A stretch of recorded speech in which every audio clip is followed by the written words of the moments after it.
अस्सलाम वालेकुम। अगले दिन मेरी एक क्लाइंट मेरे पास आई और उन्होंने मुझे बताया कि डॉक्टर आयशा अब्बास आपकी वीडियो मैंने देखी आम के बारे में, और मेरे हस्बैंड सुबह सुबह निहार मुँह उठ के आम खा रहे थे और उनकी तबीयत भी ख़राब रहती थी, और जब से उन्होंने आपकी वीडियो देखी अल्हम्दुलिल्लाह उनकी तबीयत में बहुत फ़ायदा हो गया। लेकिन वो आम थे, जो चीज़ आप सुबह निहार मुँह इस्तेमाल कर सकते हैं। फलों के बारे में बात हो रही है, वो है तरबूज।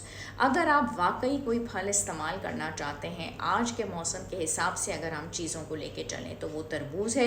तरबूज का इस्तेमाल अगर आप करते हैं सुबह निहार मुँह तो इंशाल्लाह आपको कोई नुकसान भी नहीं होगा। इतना ज़बरदस्त ये जूसी फल है कि आप उसको अगर इस्तेमाल करेंगे सुबह ब्रेकफास्ट में तो आप वाकई महसूस करेंगे कि वाओ क्या मेरा दिन गुजर गया। एक तो आपको हाइड्रेशन इससे बहुत ज़बरदस्त मिल जाएगी, और इतना अच्छा वो आपको डिटॉक्स करेगा, स्किन के ऊपर ग्लो एक अच्छी आपको आ जाएगी। विटामिन सी जो मिल रहा है जनाब,